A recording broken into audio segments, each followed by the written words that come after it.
बंगाल की राजनीति में जो स्लोगन था बांग्ला निजेर मेके चाहिए, तो ये स्लोगन साबित हुआ। ये स्लोगन इसलिए साबित हुआ, बंगाल के लोग ये चीज़ को साबित किए कि तुम धर्म के राजनीति करो, हम तुमको नहीं, कर्म के राजनीति पे आओ। तो कर्म के राजनीति हमारी चीफ मिनिस्टर की है, जो आज तक ना हिंदू मुसलमान सिख ईसाई ना किसी पे भेदभाव रखी है। और मेरा बोलने का मतलब ये है कि ये जीत पहले हम लोगों की पार्टी की जीत नहीं है, ये हमारी दीदी की जीत नहीं है। ये जीत उन गरीब मजदूर लाचारों की भी साथ में साथ है, जिनके जो धूप में खड़े हो के अपने वक्त दे के इस माहौल में अपना बटन का सही इस्तेमाल करके टीएमसी पार्टी को कामयाबी किया, ममता बनर्जी की हाथों को मजबूत किया, टीएमसी पार्टी की हाथों को मजबूत किया। ये जीत जो 16 बरस का लड़का भाटपाड़ा पे मरा, उसकी घर के एक एक वोटर की जीत है। जिस जगह में बीजेपी वाला लोग टीएमसी वोटर के ऊपर में जुल्म किया, वो जुल्म को सहने वाले की लोगों की जीत है। ये जीत केवल टीएमसी पार्टी की नहीं, हम लोग सब जो हमारे साथ में थे, या रिक्शा वाला हो या ऑटो वाला हो या ठेला वाला हो या जो भी हो, जिसने अपने वोट का सही इस्तेमाल किया। आज ये आपको एक बात बता देना चाहता हूँ कि बंगाल में ममता बनर्जी एक ऐसी नेतृत्व है, एक ऐसी चीफ मिनिस्टर है, जो हिंदुस्तान में ऐसा चीफ मिनिस्टर आपको नहीं मिलेगा। और हमारी चीफ मिनिस्टर का काम ऐसा था कि ये बंगाल के घर घर में लोगों के दिल में राज किया। ये ममता बनर्जी माँ माटी।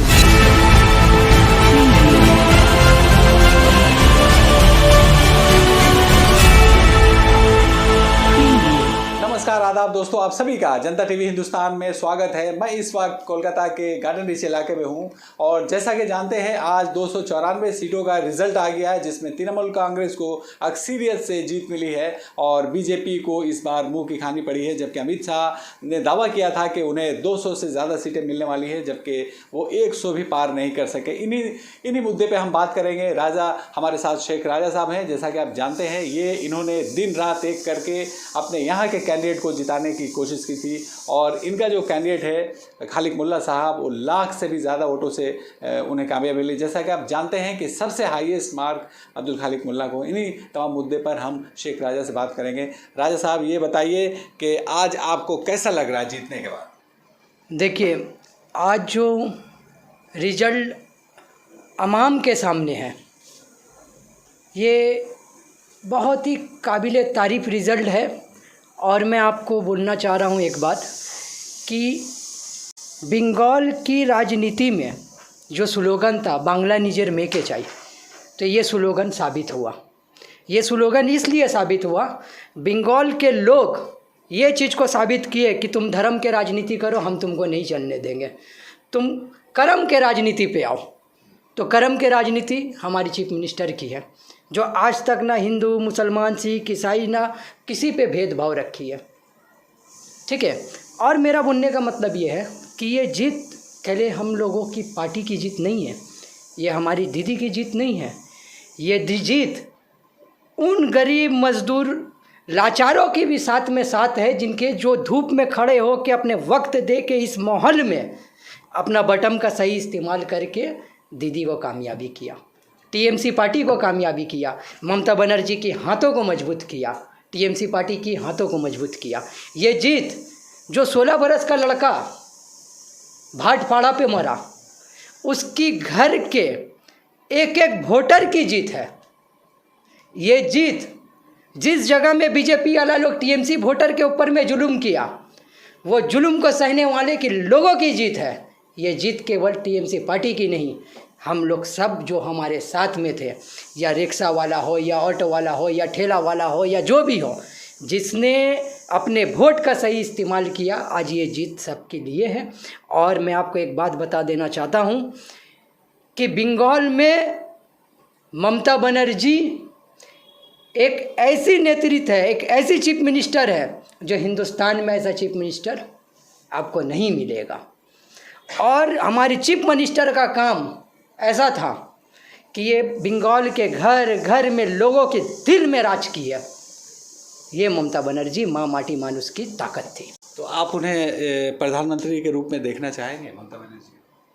देखिए, मैं आपको एक बात कहना चाहता हूँ कि बहुत सारे भड़वा पत्रकार भी आए हुए थे जो बीजेपी के तरफ से बात करते थे।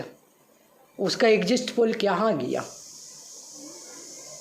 हमारे होम मिनिस्टर का एग्जिट पोल कहाँ किया? तो आपको ये समझना पड़ेगा कि हम क्या किए और क्या नहीं किए। और रहा दीदी के बात, अगर दीदी हमारी चीफ मिनिस्टर अभी बन रही है तो हम लोग आगे भी बढ़ाएंगे इनको। जब हम लोग इस माहौल में, जहां इलेक्शन कमीशन जैसा मामला था, वो इलेक्शन कमीशन का रोल क्या क्या रहा वो आप भी देखे, हम भी देखे, और बंगाल का अवाम भी देखा। इस माहौल में वोट करके दीदी को जिताने का काम बंगाल का अवाम किया है जी। और आप जैसा कि जानते थे कि अब्बास सिद्दीकी सीपीआईएम और कांग्रेस मिल के भी चुनाव लड़ा था कि दीदी और बीजेपी को शिकस्त दिया जाए, लेकिन वो उन्हें भी सीट नहीं मिली है, अब बहुत बुरी तरह हारे हैं। आप क्या बोलना चाहेंगे? देखिए, आपको मैं एक बात बोलना चाहता हूँ। आपने कबीरदास का एक दोहा सुना होगा। मैं मुसलमान लड़का हूँ, फिर भी आपको कबीरदास का दोहा सुनाता हूँ। अलगत नगरी छलकत जाए। जो भरा हुआ बाल्टी रहता है ना, वो देखिएगा काफ़ी छलकता है। ये एक पीर ज़्यादा थे तो वो भरा बाल्टी इनको बर्दाश्त नहीं हो रहा था। ये आधे बाल्टी पानी में आने की कोशिश की है। तो आधा बाल्टी पानी में जो भी रहता है ना, वो देखिएगा कभी झलकता नहीं है। और ये क्या कारण है कि लोग जो है सब दीदी के साथ आ गए? उनका कोई क्या जादू था? क्या जादू उन्होंने किया कि लोग सब दीदी को वोट दिया? दीदी का तो वाकई में जादू नहीं, मोहब्बत था, ममता था। आपकी बहन थी, हम लोगों की बहन थी, बंगाल की घर की बेटी थी। और दीदी कोई जादू नहीं, दीदी आपके घर तक राशन पहुंचा रही है। ये काम था दीदी का। दीदी कोई जादू नहीं। आपके घर में एक बच्चा जब पैदा होता है ना, उसको भी पैसा दिया जाता है। ये जादू नहीं, ये दीदी का काम था, ये कर्तव्य था, जो काम और आज के डंका के भी ज़्यादा जोर में बोल रहा है।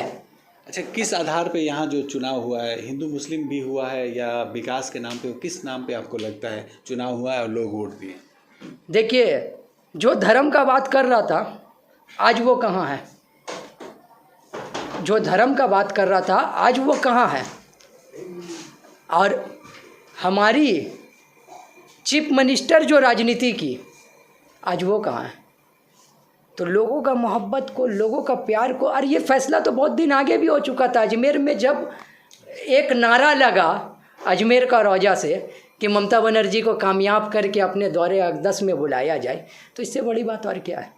अच्छा, मैं बीच में कहना चाहूँगा कि ये शेख राजा है, ये अपने पूरी टीम के साथ गए थे अजमेर शरीफ, और वहाँ उन्होंने जो गद्दी नशीन है उनके साथ उन्होंने दुआ कराई थी ममता बनर्जी के लिए कि अल्लाह ख्वाजा साहब की मदद से, अल्लाह ताला के करम से जो है उनको कामयाबी मिले, और उन्हें ये कामयाबी मिली। राजा, आपको कैसा लग रहा है इस कामयाबी पर? मैंने अभी आपको कहा ना, ये कामयाबी का खुशी जो है इसको हम लोग जाहिर नहीं कर सकते। बहुत खुशी है, मगर ये खुशी में हम लोग वो लोगों को शामिल करना चाहते हैं। और मेरा रिक्वेस्ट भी है कि हमारी चीफ मिनिस्टर वो अच्छे से जानती है काम करने, हमारी चीफ मिनिस्टर भी वो लोगों को साबित करे। आज माइनॉरिटी यूथ, आप हर चीज़ छोड़ दीजिए, आज ये देखिए कि आपके लिए खड़ा कौन था, आप भी उनके लिए खड़ा रहिए। ये एक अमन का पैगाम और बंगाल के अवाम को ये मिलेगा, ये हम लोगों का पार्टी का तरफ से वादा रहेगा। क्या कारण है बीजेपी इतनी खराब पोजीशन? हालांकि बीजेपी को देखा जाए तो 3 वोट के ज़रिए जीतने के बाद वो जो है 95 सीट तक गई है, तो एक तरह से उनकी बड़ी कामयाबी, लेकिन फिर भी वो हार गई है, सत्ता में नहीं आ सकी है। तो क्या कारण है, लोग उनको इनकार किया है, नहीं दिया है? देखिए, कामयाबी उन लोगों का कुछ भी नहीं है, कामयाबी उन लोगों का कुछ भी नहीं है। हमारे एमपी अभिषेक बनर्जी साहब, ठीक है ना, जिनको शुभेंदु अधिकारी भाईपो भाईपो भाईपो बोल रहा था, आज अभिषेक बनर्जी का ऐसा तमाचा पड़ा है कि ये 5 उंगली का दाग शुभेंदु अधिकारी को 5 साल याद रहेगा। ऐसा तमाचा पड़ा है अभिषेक बनर्जी के तरफ से। तुम जय सिया राम बोले, लड़ाने की कोशिश की है, अभिषेक बनर्जी ने वर्क किया, हमारी दीदी ने वर्क किया, ये वर्क का काम बोल रहा है। और ये पीके प्रशांत किशोर ने भी कहा था कि जो है बीजेपी 100 सीट पार नहीं कर पाएगी और उन्होंने दावा किया था कि अगर वो पार करेगी तो मैं अपना नौकरी छोड़ दूंगा, और वो बात सच हुई। तो ये कैसे उन्होंने किया, कहाँ से ये सोच लाए थे कि इससे ज़्यादा नहीं बनेंगे? देखिए, मैं आपको एक बात बोल देना चाह रहा हूँ जो एकदम साफ सुथरा बात है। मैंने आपको आगे भी बोला और अभी भी बोला, आज का वोट एग्जिट पोल से यही बता रहा है कि बंगाल में कोई भी धर्म का राजनीति नहीं चलने वाला है। अगर वो मुसलमान धर्म गुरु अपने ऊपर में फ़ख्र कर रहा है तो वो अगर इलेक्शन में वो अपना कैंडिडेट उतारता है तो उसको भी कोई पसंद नहीं करेगा, जैसे अब्बास सिद्दीकी हुआ। और जैसे आप अगर एज अ बीजेपी पार्टी से है, अभी तो बहुत सा टीवी अंकल लोग हैं जो बीजेपी को अपना गुरु मानता है, सब कुछ मानता है, खैर ये अपना फ़ायदा है। आप भी अगर बीजेपी पार्टी से है तो आपको भी ये चीज़ मालूम है अच्छा तरीक़ा से कि बंगाल एक इठौस का, मिठास का, एक क्रांतिकारी का भूमि का सरजमीन रहा है। यहाँ पर ही जुमलाबाजी और वो जो चोचलाबाजी करना हुआ, इस सब का राजनीति नहीं चलने वाला है। यहाँ पर ही मोहब्बत का, वर्ग का और अमन का और शांति का काम करने वाले का जीत जीत जीत हासिल है। जी, तो इस तरह से आज जो जीत हुई है तो आप क्या कर रहे हैं, कैसे खुशी मना रहे हैं? आज जीत की खुशी तो होगी, तो कैसे इसको आप सेलिब्रेट कर रहे हैं? अभी तो हम लोग सब काफ़ी सुबह से बहुत कोई से मुलाकात हो रहा है, ये तो मतलब चल ही रहा है, और अभी कोविड का भी टाइम है और इसको देख के भी करना पड़ता है। लेकिन एक बात मैं आपको बोलना चाहता हूँ कि जब हमारी चीफ मिनिस्टर बोल रही थी कि ये चुनाव एक बार में ख़त्म किया जाए, उस टाइम में क्या कोविड नहीं था क्या? अब कैसे कोविड आ जा रहा? तो ये देखिए, कहीं ना कहीं इलेक्शन कमीशन को भी सोचना चाहिए कि उन लोगों को किसी के भी हाथ में फंस के वो लोग जो काम कर रहे हैं ये सही नहीं है। आपको ध्यान देना होगा, अगर ऊपर वाले ने आपको कुछ पावर दिया है तो आप इसका गलत भी इस्तेमाल कर सकते हैं, ऐसा बात नहीं है, मगर वो गलत में ये मोहब्बत नहीं मिलेगा जो आज ममता बनर्जी को मिला है। जी, तो लोगों को कोई पैसे पैगाम देना चाहेगा? सामने लॉकडाउन चल रहा है, फिर अभी 7 से 10 और इधर 3 से 5 जो चल रहा है, ऐसे फिर एक बार ऐसा लग रहा है कि लॉकडाउन की सूरत आएगी। आप जैसे लोगों की मदद करते रहेंगे, इस बार क्या करेंगे? देखिए, लोगों का मदद तो करना है और वो तो हम लोग करेंगे, और काफ़ी खुशी की बात है कि हम लोगों की पार्टी भी हुकूमत पे आ गई है। और मैं आपको क्या बोलूं, और रैली वगैरह भी निकालेंगे? नहीं, रैली वगैरह वगैरह तो ये देखा जाता है, अभी ये हम लोगों का पार्टी का डिसीज़न कैसा होता है, इसलिए कि हम लोग तो डायरेक्ट डिसीज़न नहीं ले सकते, इसलिए कि हम लोग में भी तो सब अपना लॉबी है। और आपको एक बात बता देना चाह रहा हूँ कि ये मटिया बुरुज विधानसभा ये 1,20,000 वोट के लगभग से जीत हासिल हुई है। तो ये भी बहुत अच्छा पैगाम है। हम लोगों का काम, हम लोगों का वर्क, हम लोगों का सीनियर देखे कि हमने कैसा काम किया है, हम लोगों के यहाँ के और भी जो लीडर लोग हैं वो लोग कैसा काम किए। ये तो एक इतिहास का पन्ना रचा जाएगा कि तो आज के बाद से बीजेपी वाला लोग यही सोचेगा कि बंगाल में अब टाइम देना फजूल है, बेकार है। तो अब यहाँ वो लोग बोरिया बिस्तर बांध के जाने वाले हैं, और कोई उपाय भी तो नहीं है। लेकिन दूसरी बड़ी अपोजिशन पार्टी बनकर उभरी है। अब असेंबली में 2 ही पार्टी रहेगी, तृणमूल और बीजेपी। देखिए, ये मैं आपको एक बात बता देना चाहता हूँ, कुछ दिन के बाद वो भी सपा हो जाएगा, झाड़ू लग जाएगा एकदम। सिर्फ और सिर्फ आप देखिए ना, काउंसिलर इलेक्शन में तो पूरा का पूरा ही झाड़ू लग जाएगा। इसलिए कि आपको मैं एक बात बार बार बता देना चाह रहा हूँ कि आप मेरा ये बात को नोट रखिए, दिमाग में रखिए कि हर चीज़ मुमकिन होता है तभी जब उस मुमकिन के पीछे में कोई राज होता है।